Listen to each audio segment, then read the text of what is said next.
Praise the Lord. Welcome to కృపావార్త సమయం. ఈ నూతన దిన శుభములు మనకందరికీ కలుగునుగాక. గడిచిన మాసమంతయు దేవుడు మనల్ని కాపాడి మరొక నూతన మాసంలోనికి మనల్ని ప్రవేశపెట్టాడు. అప్పుడే ఒక దినం కూడా అయిపోయింది. మరి ఈ నూతన వారంలోనికి కూడా దేవుడు మనల్ని ప్రవేశపెట్టినందుకు ఆ దేవాది దేవునికి వందనములు. ఈ నూతన మాసంలో మరియు ఈ నూతన వారంలో కూడా దేవుడు మనకు తోడై ఉండి మనల్ని నడిపించునుగాక. ఈ దినం దేవుడు మనకిచ్చిన కృపావార్త యెషయా గ్రంథము 65వ అధ్యాయము 25వ వచనము. తోడేళ్లును గొర్రె పిల్లలను కలిసి మేయును, సింహము ఎద్దువలే గడ్డి తినును, సర్పమునకు మన్ను ఆహారమగును. నా పరిశుద్ధ పర్వతంలో అవి హాని అయినను నాశనమైనను చేయకుండాను అని యెహోవా సెలవిచ్చుచున్నాడు. దేవుడిచ్చిన ఈ కృపావార్తను బట్టి దేవునికి వందనములు. దేవుని యొక్క చిత్తం అదే. దేవుడు ఎప్పుడు కూడా ఇక్కడ అంటే ఈ లోకంలో హింసాత్మకమైన రీతిగా ఉండాలని అనుకోలేదు. ఆయన ఏదెను తోటను సృష్టించినప్పుడు, ముందుగా ఆయన ఈ లోకాన్ని సృష్టించినప్పుడు ఈ లోకంలో అనేక రకాల జీవరాశులను మరి ఆయన సృష్టించాడు. అందులో భయంకరమైనటువంటి క్రూర మృగాలు ఉన్నాయి, సాధు జంతువులు ఉన్నాయి. అయినా అవన్నీ కూడా మొదట్లో ఏదైనా తోటలో ఆదాము హవ్వలతో కలిసి ఉన్నప్పుడు అవి ఎవరిని హింసించినట్లుగా మనం చూడము. అవన్నీ కూడా ఎంతో కలిసిమెలిసి చక్కగా సాధు జంతువులుగా జీవించినట్లుగా మనం చూస్తాం. అయితే సాతానుడు ఈ లోకాన్ని ఆక్రమించుకున్న తర్వాత మోసంతో అంటే ఆదాము హవ్వలను మోసపుచ్చి ఆ విధంగా అతడు ఈ లోకానికి అధికారి అయ్యాడు. అయితే ఎప్పుడైతే అతడు ఈ లోకాన్ని ఆక్రమించాడో అప్పుడే క్రూరత్వము, భయంకరమైనటువంటి పరిస్థితులు, భయంకరమైనటువంటి హింస ఇవన్నీ కూడా మొదలయ్యాయి. మరి అసలు ఆది దంపతులైనటువంటి ఆ ఆదాము హవ్వల కుమారుడే కయీను తన తమ్ముణ్ణి చంపడం ఎంతో భయంకరమైనటువంటి విషయం. అంతేకాకుండా అడవులలో మామూలుగా జీవించాల్సినటువంటి ఈ జంతువులన్నీ కూడా విడిపోయి కొన్ని అడవులకు పరిమితం కావడం, కొన్ని సాధు జంతువులుగా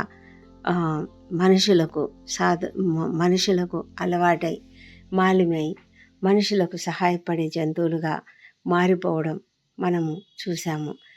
అంతేకాకుండా ఈ లోకంలో ఒక రకమైనటువంటి భేద భావమంతా కూడా వచ్చేసింది. అయితే దేవునికి అది ఇష్టం లేదు. దేవుడు ఎప్పుడు కూడా అందరూ సంతోషంగా సమాధానంగా ఉండాలని ఎంతగానో కోరుకున్నాడు. మరి తిరిగి ఆయన రానయ్యున్నాడు. ప్రభువైన యేసుక్రీస్తు ఈ లోకానికి వచ్చాడు. నీ కొరకు నా కొరకు సిలువలో బలి అయిపోయాడు. మరి ఆయన పునరుత్థానుడై వెళ్ళిపోయాక ఆయన తిరిగి వస్తాడు. ఆయన మొదటిసారి వచ్చినప్పుడు ఒక సామాన్య మానవుడిగా, దైవ కుమారునిగా ఈ లోకానికి వచ్చి ఎంతో చక్కటి పరిచర్య చేసి ప్రజలందరికీ మంచి బోధను అనుగ్రహించి అనేక మంది అస్వస్థతలుగా ఉన్నటువంటి వారిని బాగు చేసి అపవిత్రాత్మలను వెళ్ళగొట్టి అందరికీ సమాధానం కలుగజేసి తన సమాధానకరమైనటువంటి ఆదరణకర్తను మనకు అనుగ్రహించి ఆయన పునరుత్థానుడయ్యాడు. మరి ఆయన వెళ్ళిన తర్వాత రెండవసారి మరలా వస్తాడు. ఈసారి ఆయన వచ్చినప్పుడు ఆయన ఒక నూతనమైనటువంటి భూమిని సృష్టిస్తానని చెప్తూ ఉన్నాడు. యెషయా గ్రంథము 65వ అధ్యాయము 17వ వచనంలో యెషయా ప్రవక్త ద్వారా దేవుడు చెప్తున్నాడు, ఇదిగో నేను క్రొత్త ఆకాశమును క్రొత్త భూమిని సృజించుచున్నాను. మునుపటివి మరువబడును, జ్ఞాపకమునకు రావు. నేను సృజించుచున్న దాని గురించి మీరు ఎల్లప్పుడూ హర్షించి ఆనందించుడి అని చెప్తూ ఉన్నాడు. అంటే ఆయన వస్తాడు, ఆయన ఒక కొత్త భూమిని సృష్టిస్తాడు, క్రొత్త ఆకాశమును సృష్టిస్తాడు. ఇవి జరిగినప్పుడు అది ఒక అందమైన లోకంగా ఉంటుంది.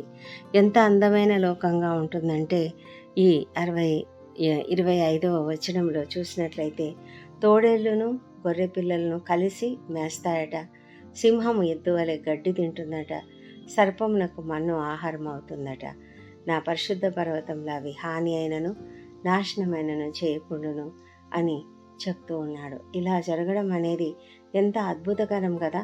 అసలు అది జరుగుతుందా? ప్రస్తుతము ఈ పరిస్థితులు, ప్రస్తుత కాలంలో ఉన్నటువంటి ఈ జంతువులు, తోడేళ్ళు గొర్రె పిల్లలు తినకుండా ఉంటాయా? సింహము ఎద్దునే తినేస్తుంది. మరి ఎద్దు వలె గడ్డి తినడం అది సాధ్యమా? ఇవన్నీ కూడా అసాధ్యమైనటువంటి విషయంలో, కానీ దేవుడు ఆయన సాధ్యం చేయగలుగుతాడు. అసలు ఎంత అద్భుతకరమైనటువంటి విషయాలు ఈ 65వ అధ్యాయంలో 17వ వచనం నుంచి చివరి వరకు కూడా మనం చదివినట్లయితే అద్భుతమైనటువంటి విషయాలు రాయబడి ఉన్నాయి. అక్కడ ఎలా ఉంటుందంట అంటే, కాలం నిండని ముసలి వారు ఉండరంట, బాలురు 100 సంవత్సరముల వయస్సు గలవారై చనిపోతారు అని చెప్తూ ఉన్నాడు. అసలు ఎంత శాపగ్రస్తుడైనా కూడా 100 సంవత్సరంలో బ్రతుకుతాడట. జనులైతే ఎంతో సంతోషంగా ఉంటారంట. వారు అసలు ఒకరి విషయాల్లో ఒకరు జోక్యం చేసుకోరు, ఇంకొకళ్ళవి ఆశించరు, ఎంతో సంతోషకరంగా వాళ్ళు ఉంటారు. ఇలాంటి పరిస్థితులు రావాలని మనమంతా కూడా ఎంతగానో కోరుకుంటున్నాం. ఇదంతా చదువుతూ ఉంటే మనకు ప్రకటన గ్రంథం కూడా గుర్తొస్తుంది కదా.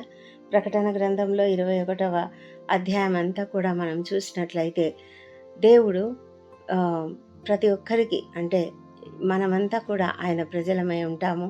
దేవుడు తానే వారి దేవుడైండి వారికి తోడయుండును. ఆయన వారి కన్నుల ప్రతి బాష్ప బిందువును తుడిచివేయును. మరణం ఇక ఉండదు, దుఃఖమైనను ఏడుపైనను వేదన అయినను ఉండదు అని ఎంత చక్కటి మాటలు దేవుడు చెప్తున్నాడు. ఎంతో ఆదరణకరమైనటువంటి మాటలు అవి. నిజంగా అలాంటి లోకాన్ని మనము ఒకసారి ఊహిస్తే ఎంతో సంతోషంగా అనిపిస్తుంది. అసలు మనకు దుఃఖం అనేదే ఉండదట, ఏడుపు అనేదే ఉండదు, వేదన అనేదే ఉండదు. ఇవన్నీ లేని ఒక లోకము, ఆ క్రొత్త లోకంలో మనం ఉంటాము. ఇంకా ఆయన ఏం చెప్తున్నాడంటే, ప్రకటన గ్రంథం 21:5వ వచనంలో, ఇదిగో సమస్తమును నూతనమైనవిగా చేయుచున్నాను అని చెప్తూ ఉన్నాడు. ఇంకా ఆయన ఏం చెప్తున్నాడంటే, నేనే అల్ఫాయు ఓమెగయు అయి ఉంటాను, దప్పిగొను వానికి జీవజలముల బుగ్గలోని జలమును నేను ఉచితంగా అనుగ్రహిస్తాను అని చెప్తూ ఉన్నాడు. ఇలాంటి ఒక గొప్ప లోకాన్ని మనం చూడబోతూ ఉన్నాము. ఎప్పుడు అంటే ఆయన రెండవ రాకడలో. ఆ సమయంలో మనం అందరం కూడా ఇలాంటి ఒక సంతోషకరమైనటువంటి లోకంలో మనం జీవించబోతున్నాము అన్నది ఎంతో అద్భుతమైనటువంటి విషయం. సమస్తము నూతనమైనవిగా ఉంటాయి. మనము ఎవరము కూడా అక్కడ ఆకలి ఉండదు, దాహం ఉండదు. ఒకవేళ దప్పిగొంటే కూడా జీవజలముల బుగ్గ అక్కడ ఉంటుందట. అది ఎంతో అద్భుతమైనటువంటి విషయం. మనము ఎంతో సంతోషించవలసినటువంటి విషయం. మనం చాలాసార్లు మన ఇళ్లలో పెంచుకున్నటువంటి జంతువులు, ఒక కుక్క, ఒక పిల్లి, ఒక కోడి పిల్ల ఇలా ఉన్నాయనుకోండి, అవన్నీ కూడా ఎంత కలిసిమెలిసి ఉంటాయి కదా. మరి కుక్క పిల్లి ఈ రెండిటికి సరిపోదు. మామూలుగా అయితే కుక్క పిల్లిని చూస్తే వెంటబడుతుంది, పిల్లి భయపడి పారిపోతుంది. కానీ ఒక ఇంటిలో పెంచబడినటువంటి ఇలాంటి జంతువులు ఎంతో సంతోషంగా కలిసిమెలిసి ఉంటాయి. వాటికి అసలు ఆ ఆలోచనే రాదు. పిల్లి దగ్గర ఒక చిన్న కోడి పిల్ల పడుకొని నిద్రపోవడం, ఒక చిన్న బాతు పిల్ల పడుకొని నిద్రపోవడం, ఇవన్నీ మనం కొన్ని చూస్తూ ఉంటాము. అలాంటివి చూసినప్పుడు చాలా ఆశ్చర్యం వేస్తుంది.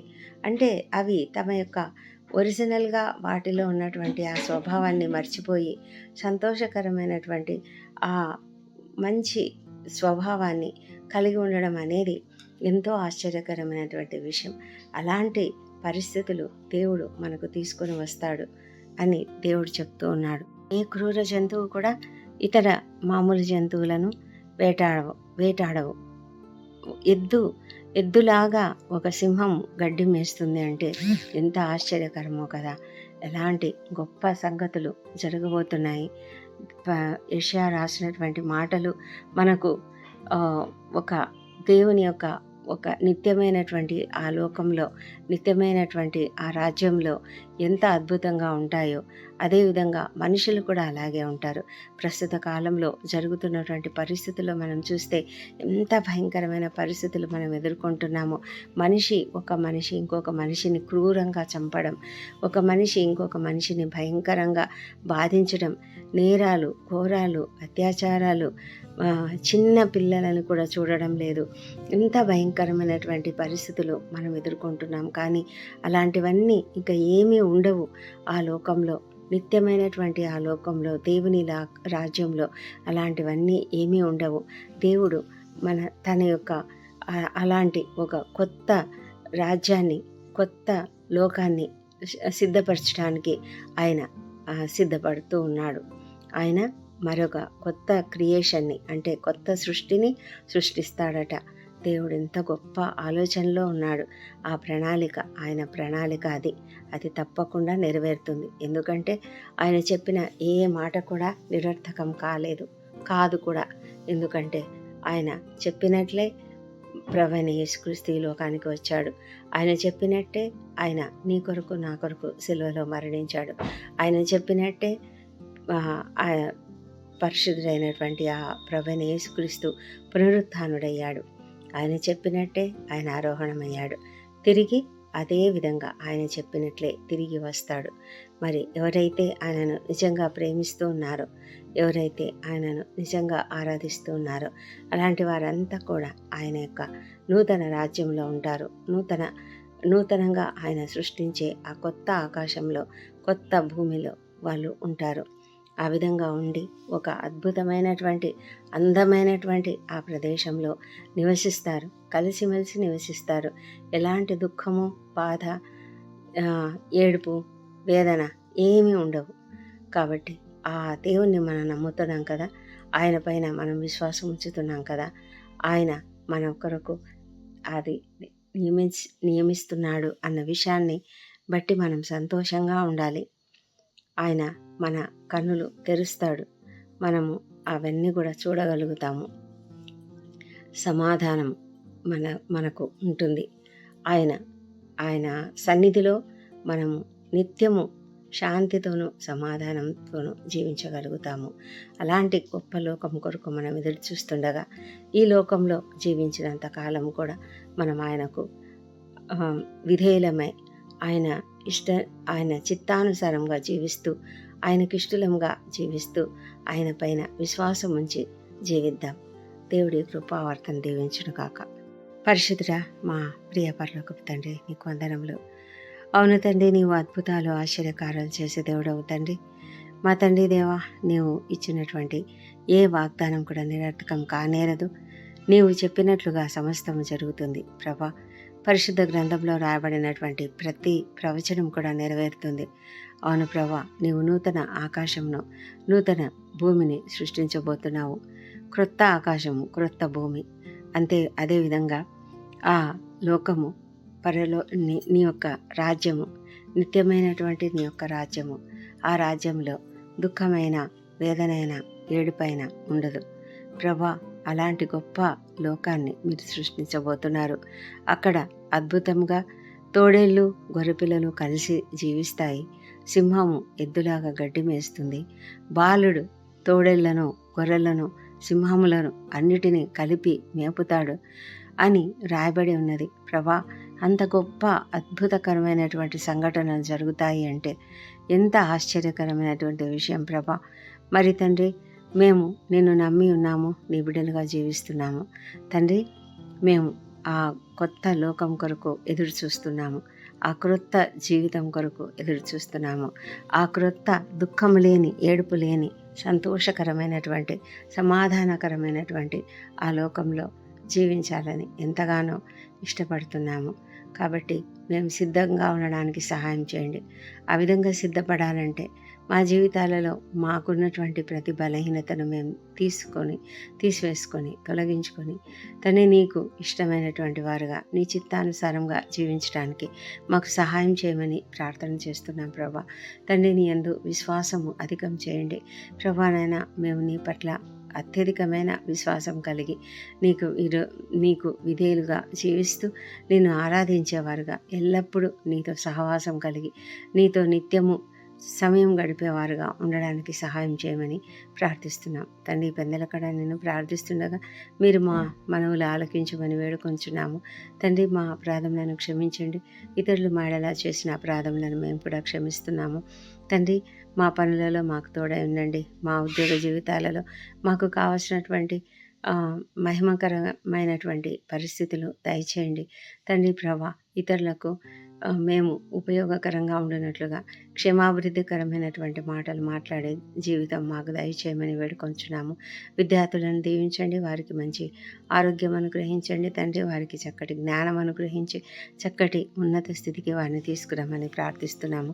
మా ప్రయాణాలలో క్షేమమును భద్రతను అనుగ్రహించండి దేవా.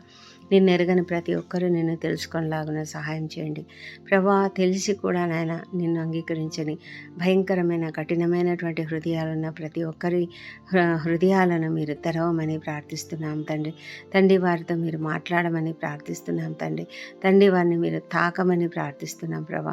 వారి హృదయ నేత్రాలను తెరవమని ప్రార్థిస్తున్నాం తండ్రి. దేవా, రక్షణ వారికి అనుగ్రహించమని ప్రార్థిస్తున్నాం తండ్రి. దేవా ప్రభా, మరి వివాహ ప్రయత్నం చేసిన వారికి సఫలత అనుగ్రహించండి. నిరుద్యోగులకు ఉద్యోగంలో దయచేయండి. ఎంతమంది అయితే నాయనా ప్రభా నేను ఎరుగని జీవితం జీవిస్తున్నారో వారందరినీ మీరు తాకమని ప్రార్థిస్తున్నాం తండ్రి. భయంకరమైన వ్యసనాలకు గురి అయినటువంటి వారికి విడుదల అనుగ్రహించమని ప్రార్థిస్తున్నాము మా ప్రభా తండ్రి. మరి నిరుద్యోగులకు అనేకమైన మార్గములు వారి ఎదుట తెరవమని ప్రార్థిస్తున్నాము తండ్రి. సంతానం కొరకు ప్రార్థిస్తున్న ప్రతి బిడ్డను మీరు ఆశీర్వదించండి, వారిని దర్శించండి. వారిలో నీ పునరుత్థాన శక్తిని ప్రవేశపెట్టి చక్కటి సంతానమును వారికి అనుగ్రహించండి. నీకు సాధ్యమైనది ఏది కూడా లేదు ప్రభా. నీవు సహాయం చేయమని వేడుకొంచున్నాం తండ్రి. మా తండ్రి దేవా, కుటుంబంలో ఐక్యతను అనుగ్రహించండి ప్రభా. విడిపోయిన భార్యాభర్తలు కలుసుకునేలాగా సహాయం చేయండి మా తండ్రి. మనస్పర్ధలను తొలగించమని ప్రార్థిస్తున్నాం. ద్వేషాలు తీసివేయండి తండ్రి. మా ప్రభా, సంతోషము సమాధానం అనుగ్రహించమని వేడుకొంచున్నాం. ప్రపంచమంతటా భయంకరమైనటువంటి రక్తపాతం జరుగుతూ ఉన్నది. ప్రపంచమంతటా భయంకరమైనటువంటి అశాంతి ఉన్నది, యుద్ధ వాతావరణం ఉన్నది. వాటిని అన్నింటినీ తొలగించమని ప్రార్థిస్తున్నాం. మీరు ఇన్వాల్వ్ కమ్మని ప్రార్థిస్తున్నాం తండ్రి ప్రభా. యెరూషలేమును దీవించండి, వారి నగరులలో క్షేమమును, వారి ప్రాకారములలో నెమ్మదిని దయచేయండి ప్రభా. ఇజ్రాయెల్ దేశంలో జ్ఞాపకం చేసుకోనండి. అదేవిధంగా ప్రభా, ఇంకా రష్యా యుక్రెయిన్ల మధ్య ఉన్నటువంటి యుద్ధ వాతావరణం, ఇంకా ఎక్కడెక్కడైతే నైనా ఇలాంటి యుద్ధ వాతావరణం ఉన్నదో అదంతా తీసివేయమని ప్రార్థిస్తున్నాం. మా దేశంలో దీవించండి, మా దేశంపై నీ పరిశుద్ధాత్మను కుమ్మరించండి దేవా. ప్రతి ఒక్కరూ నిన్ను తెలుసుకునేలాగున సహాయం చేయండి. అధికారులను, పరిపాలకులను, ఉద్యోగులను ప్రతి ఒక్కరిని దీవించి నీతి నిజాయితీలతో పనిచేయడానికి సహాయం చేయండి ప్రభా. వర్షములు అధికంగా కురుస్తూ ఉన్నందువలన జరుగుతున్నటువంటి అపారమైన నష్టమును నాయన తొలగించండి ప్రభా. సహాయ కార్యక్రమాలు ముమ్మరంగా జరుగునట్లుగా సహాయం చేయమని ప్రార్థిస్తున్నాము. చాలామంది ఆస్తులను, ప్రాణాలను నష్టపోయి ఉంటున్నారు తండ్రి. రక్షించండి, కాపాడండి. అనారోగ్యంతో ఉన్న వారికి స్వస్థత అనుగ్రహించండి ప్రభా తండ్రి. భయంకరమైన క్రిటికల్ కండిషన్స్లో ఉన్నటువంటి వాళ్ళని లేవనెత్తండి ప్రభా. ఈ దినం అనేక ప్రొసీజర్స్ చేసుకుంటూ వెళ్తున్నటువంటి వారికి కావాల్సిన శక్తిని, బలం అనుగ్రహించి స్వస్థత శీఘ్రమే వారికి దయచేయమని వేడుకొంచున్నాం. ఆర్థిక ఇబ్బందులతో మరి అప్పుల బాధతో ఉన్న ప్రతి ఒక్కరిని కూడా దీవించి వారిని లేవనెత్తమని ప్రార్థిస్తున్నాం మా ప్రభా తండ్రి. ఈ దినం బర్త్డేలు, వివాహ దినం జరుపుకుంటున్న బిడ్డను దీవించండి. గడిచిన సంవత్సరం అంతా వారికి చేసిన ప్రతి మేలును బట్టి నీకు వందనములు. రాబోయే సంవత్సరంలో ఇంకా అధికమైన మేలులను వారికి అనుగ్రహించమని ప్రార్థిస్తున్నాం తండ్రి. మా ప్రార్థనలు అంగీకరించి జవాబులు ఇచ్చినందుకు నీకు వందనములు. ఈ ప్రార్థనలన్నీ మా ప్రభువును, మా ప్రియ రక్షకుడు నాయన యేసుక్రీస్తు అత్యంత శక్తిగల నామంలో అడిగి వేడుకుంటున్నాం తండ్రి. ఆమెన్. Amen.